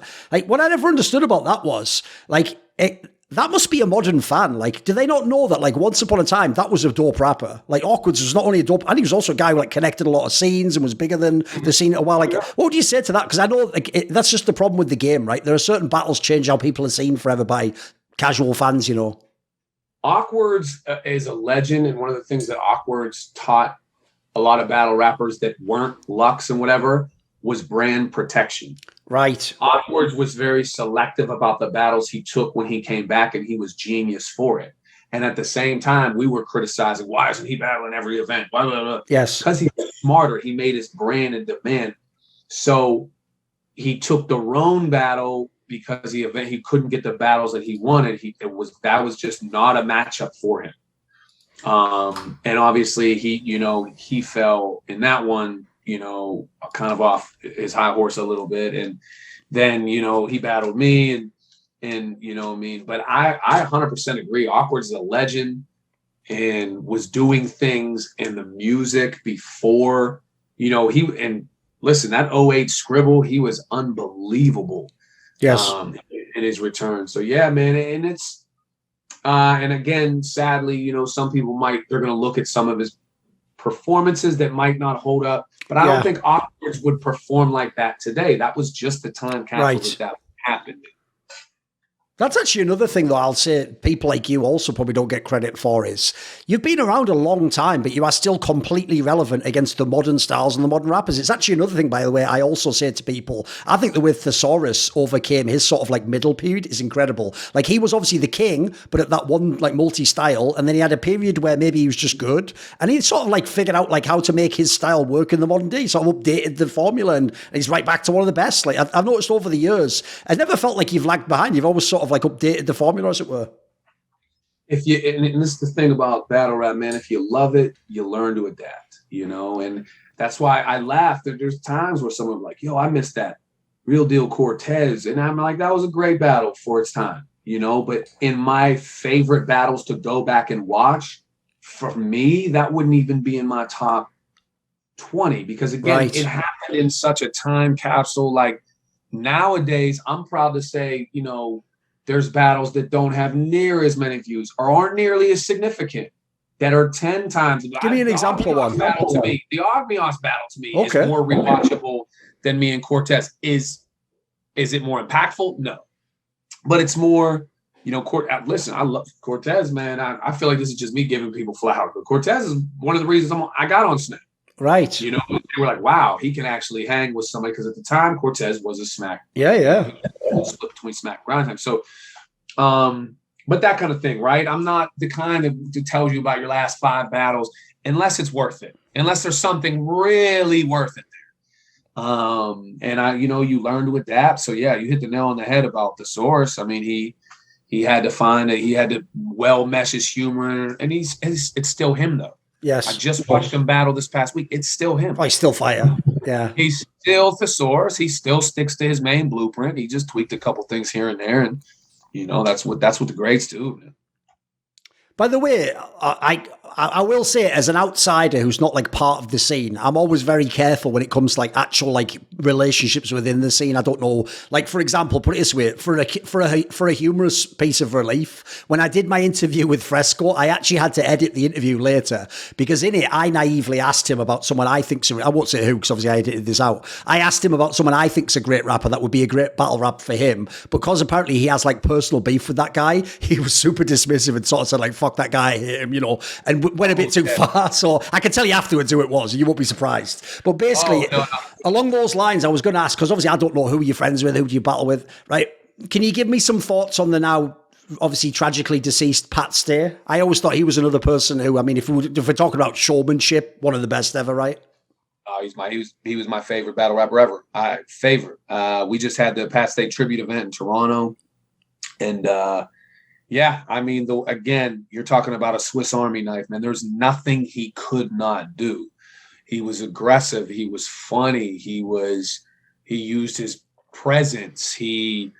But you know, at the end of the day, he was such a solid, just a great guy. I've heard also very well loved in the community, right? Oh man, they adored him. And again, you know, the event we were just at was proof of that. Excuse me, I had a burp. I didn't want you to think I was just crying or something. But no. Just honestly, like one of the best human beings that I met. And but as a battler, just there's a reason that his resume speaks for himself. There's a reason he was able to go from King of the Dot to the main stage of Smack. Yes. Why he was being brought where he was brought, and he was bigger. I don't want to say bigger than battle rap, but he was a star. He really was, man. Dude, I always thought a cool thing about him as well was, like I said earlier, when you and Sharon went on Smack, you had to take the angle of like, yeah, obviously I'm like the nerdy white guy, but here, like I've got bars, you know, it's like, hey, watch this. But Pat Stay almost like actually, dude, for real had like the fucking status when he went in that Smack room. Like part of it's his frame as well, and his presence. Like the difference is the Smack rappers couldn't just intimidate him with like, you know, I'll beat the fuck out of you after the battle angle. Like that doesn't play when you look at Pat Stay. You just think like, wait a minute, wouldn't he be like sort of hold his own? Like he looks pretty good to me, mate, you know. And he was smart. He used that. He used that menacing presence, and that's exactly what you do. You dwarf the visual. You know what I mean? You dwarf somebody, and but again, you know, things about Pat that, you know, constant supporter, would constantly like, I'd make a tweet one, and again, I'm not really the call out kind of person. I'd make like a half call out tweet.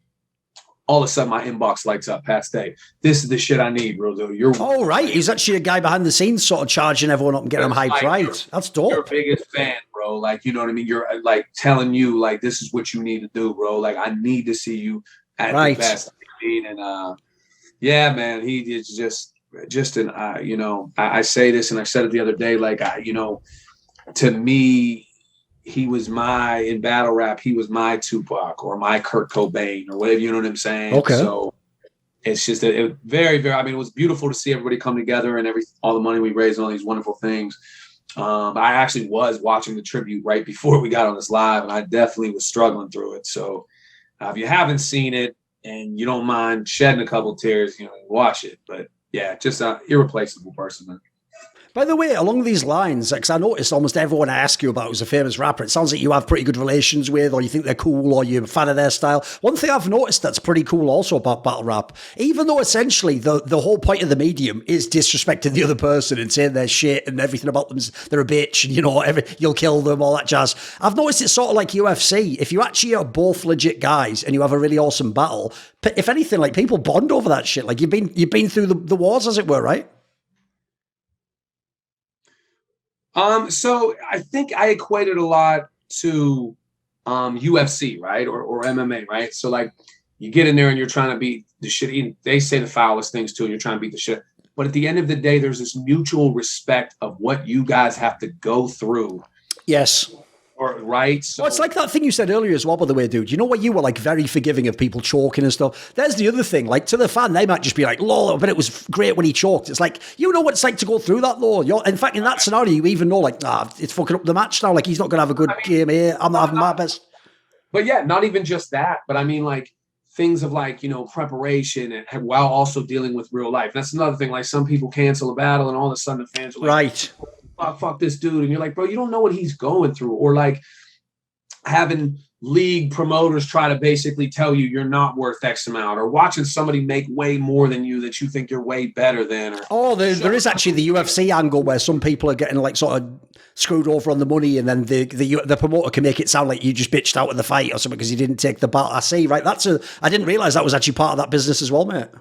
Yeah, and all kinds of shit, man. And so we deal with all this, and we, again, to keep it to the most, we have 9 minutes or whatever to stand up there and deliver and be well received. Musicians get take after take, punch after punch, ad lib after. We got this 9 minutes to be judged in front of a room full of fucking people who think that they just paid $60 and are wondering why I paid $60 to see a fucking gym teacher from Pittsburgh. You better make this $60 worth it. Yes. You know what I mean? And that's the pressure that we're on every battle. So, like, it is definitely a mutual at the end of the day. You know what I mean? And I shit you not, almost every battle rapper I've ever met is cool. I mean, they're just cool people. Like, you know what I mean? Now, some I'm closer to than others, but I can't remember really meeting one and being like, yo, that dude's a complete dick. Like, you know what I'm saying? Like, and I think that's because we're so grassroots, you know what I mean? As opposed to we don't have this, even the highest paid battlers or whatever don't have this lavish fucking lifestyle. By the way, I did want to ask about that. I know I asked Fresco about it a bit because obviously, like, he told me, like, if you know where he's in his career, he doesn't really give a fuck basically if battle continues or not. And he knows, like, whatever people were mean to him back in the day. So he was pretty open and said, like, yeah, it's mega exaggerated how much people get paid and all that jazz. Like, that's something I've always wanted to ask as well. Obviously, famously, the smack rappers, because it's part of the bravado, they do all pretend every one of them gets paid like $40,000 a battle, which I can just tell you from my own industry real deal. I know there's no way those numbers make any sense at all. Like, without like literally speaking out of school, can you just give me like a very broad ballpark sense of what is it like to be like a main card rapper, someone who could be a champion? What kind of a living is it? What kind of glamour is there to it? It depends, I guess, man, what league you're on. Like, I know URL now with caffeine and everything, a lot of those battle rappers are making more money. Oh, okay. But it differs from league to league. And of course, if you're going to try that route where you just, now there's competitions too, right? So someone won 100K. Geechee was right. So there's that aspect in it too. And is it always a side hustle for you though, compared to teaching, for example? Well, see, can I ever approach that level? Right. So like, I would have to battle off like way more often. Right. Not to be honest, like Pennsylvania pays their teachers like very well. Like, oh, okay, fair enough. Okay. We deal with a lot. You know what I mean? We're paid very well, and I've been teaching for a while. But, I guess the thing is too, the security, and battle rap is such a fickle thing, right? So if tomorrow it doesn't have the same approach, or a big sponsor drops out or whatever, is that what you're waiting to, you know what I mean? Like, right, I see what you mean. And I've been a father since 20. Like, I can't be like, yeah, I'm going to go and battle rap to raise him. Like, you know what I mean? So, yes. I definitely still think battle rappers bullshit, but I think the numbers are probably closer nowadays. Right. Okay. By the way, along those lines, I did want to actually ask just very briefly, a little bit about being a school teacher. So the question I have is this, right? As you said earlier, where maybe in the actual class, you're taking more of a Chilla Jones example, which makes a lot of sense because if people don't know, I can tell you myself, when I was at school, I was the class clown. And actually the most effective response from the teacher is like you're saying, it's if they just sort of like suck the energy out of the room with your performance and they're just sort of like, well, that's a bit disappointing. If they make it like that, like if they don't respond and they don't give you the reaction, it does sort of like diffuse it. So I wondered on that one, because I don't know exactly what type of school you go to, but is it just like lighthearted stuff with kids? Is there like some sort of, is there like a darker, is there like some dangerous mind shit going on? Did kids ever try and intimidate you? What's it like? So the first thing I'll say is I teach elementary school, right? Oh, fair enough. Okay. First, second, third, fourth, and fifth. So the oldest kid I'll teach might be hit 13 in May. Oh, okay. Right. It's not too bad then. Okay. Or she has failed. Right. The more aggressive the student, the less aggression I meet them with, because I'm not giving you a platform. Okay. Being like, so a kid that's, let's say a kid goes, fuck you or whatever. I'm like, man, that sucks. You feel that way. Like, you know what I mean? Like, yes. I'm not gonna, would you say, like, because those, you know, again, there could be trauma at home. There's a lot of factors that makes a young person that angry. So with me, I mean, in my school, like, I've been there 10 years. There's, you know, we get fights and we get whatever, swearing, we get some situations, but my style is, I'm not like, I joke a lot, and I'm like, you know, you were born in fucking 2017. I'm not giving you a fucking, you don't know shit.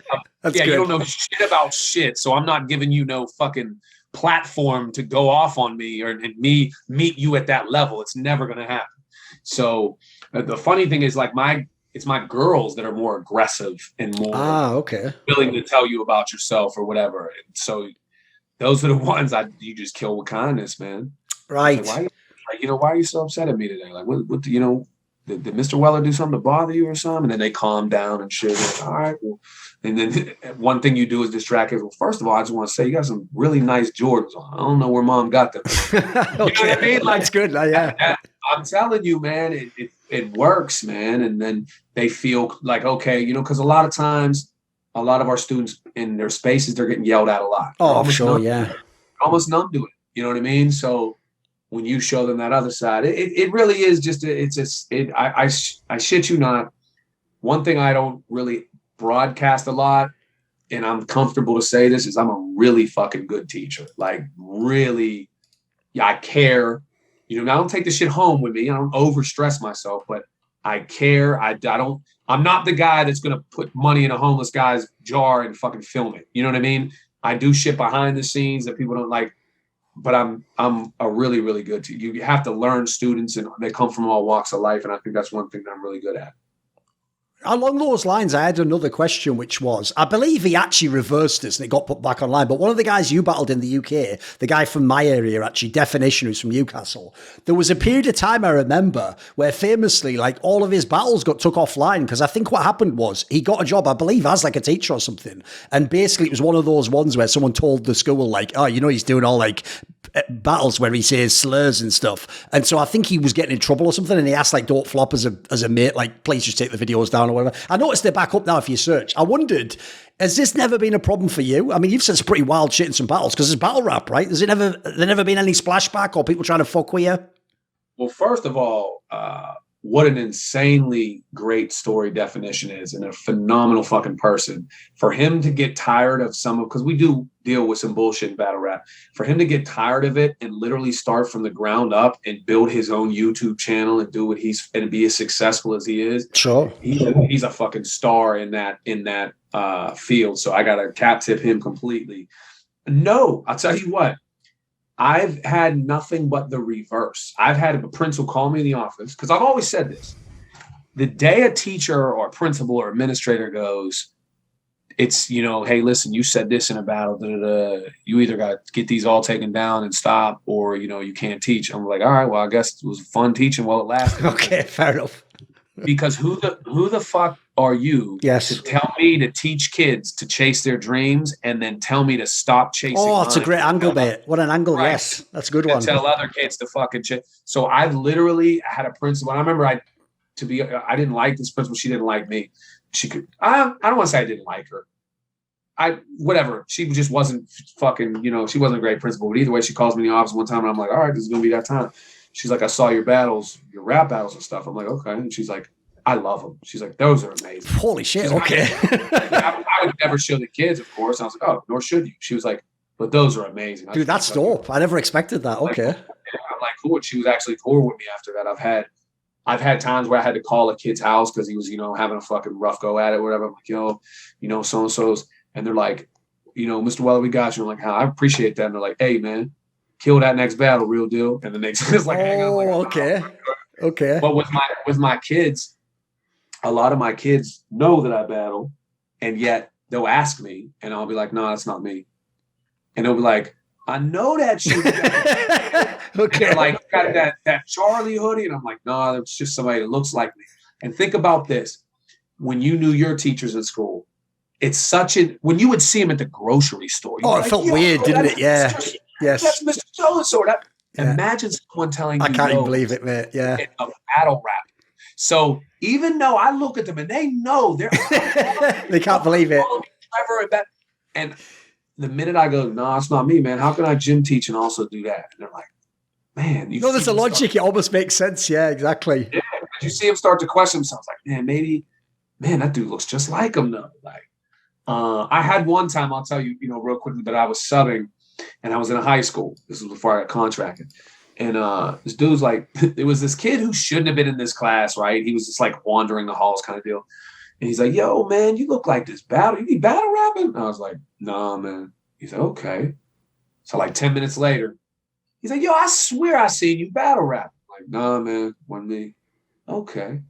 10 minutes later, I hear a line from me and Cortez. And there's this kind of group around. And I'm like, come on, man, you got to put the phone away. And he's like, yo, you was killing it. That is you. And then, so I was subbing at this school every day. And so it got around that I battle rap. And every time someone would come up and ask me to rap, this dude, I swear to God, like a genie. He was never in the class he was supposed to be in. Right. Like, I'm pretty sure he failed out. And he would just show up. And he'd be like, yo, man, leave the sub alone, man. He ain't right. Okay, you got some cash here. Hey, bro. And I'd be like, yo, you're the man, but aren't you supposed to be in class, bro? He'd be like, I got you, real deal.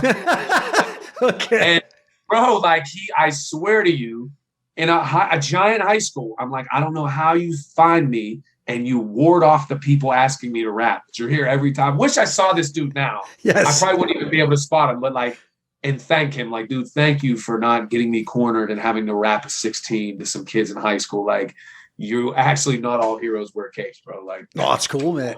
Yes. Right, here's the thing. Normally with these, right, I'm actually famous that I don't do outros. I just cut it off at the end of like you saying something interesting. But in your case, I wanted to actually ask, like, do you have any upcoming music? Do you have a battle lined up at the moment? Can you give us like, what are you up to next?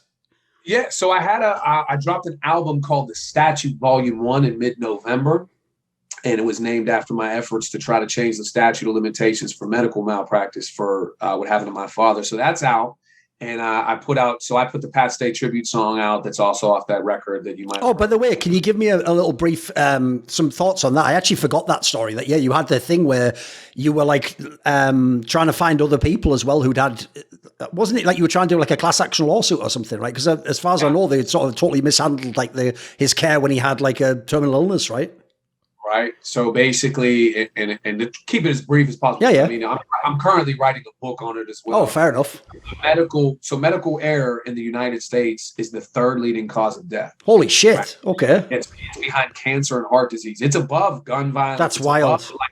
But they don't talk about it. Yeah. It's not a divisive thing, right? Black people have aunts, Hispanic people have uncles, white people have we all love our family. Yes. So they don't bring it up because they would lose so much money. So basically, there is a statute of limits. And again, that there's so much treachery when you peel back the layers of medical malpractice and representation and how these hospitals are just making bank. Like my father, his medical bills were over $650,000. Oh, was that part of it? It's also the angle that like they get you to do treatments that are more expensive to get more money or something you don't need or something like that.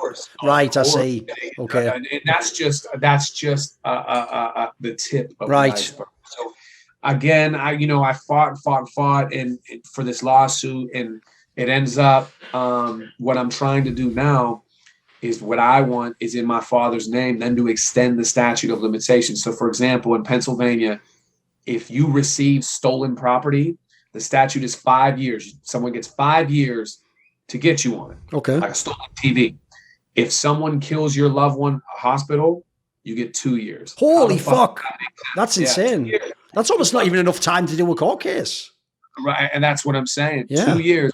And that's so even if they gave you 6 more months, to me, that would mean a lot. That gives family 6 months to fucking process the hole that's in their life, without having to jump right up and try to dig, So that's kind of where I'm at now. Like I said, my album was called Charlie in 2020 after my father. And then the Statute Volume 1 that just came out in November. So I'll be rolling out some more music videos with that. My son does impressions. He does voice impressions. So if, that's, You got to check his stuff out if you have. Does he do one of you? Has he done an impression of you? He does. He does. Okay. He impressions everyone from like Family Guy characters to Cat Williams. Oh, to okay. Idris Elba to Peter Griffin. Like that's his shtick. So pushing, trying to push him at the same time. And other than that, man, yeah, I just battled at the Pat Stay event. And if you have not seen the event, it was the greatest battle rap event I've ever been a part of. And I've been to Scribble Jam. I was at the Cassidy event. I was at Paid Dues. I was at every event possible. And I'm telling you, from quality of battle to smoothness to surprises to everything, it was the greatest. And the best part about it is if you buy the pay-per-view, all of the proceeds go to Pat Stay's family. Oh, awesome. Right. Yep. So it's $60. There's like 15 battles or whatever the hell there is. There might be more, might be a couple less. I can't remember, but all of the proceeds go to his little ones and his lady. And when I'm shit you not, I would not say this if I did not mean it. I was at Summer Madnesses. I've been at, and there's been some great events. I've some don't flop ones. I've been in Australia events. I'm telling you, the greatest battle rap event I've ever been to. And it's been echoed by Thesaurus and all of these people. So yes, that just happened this past weekend. And I don't have another battle lined up just yet. Here at Thorin's side, I have people on my side, both literally and metaphorically, because this video and all of the content on my channel is kindly supported by my Patreon community. Would you like to get teasers for my upcoming content and see who the next guests are for my interview series? Do you want to ask me a question in my monthly video AMA? Maybe you want to select between the topics I'm going to do for my next solo video. Or perhaps you are excited by the idea of a private, exclusive, never to be published personal discussion with yours truly. Well, if so, heed this call to action and join Thorin's side today via the Patreon link in the description box below.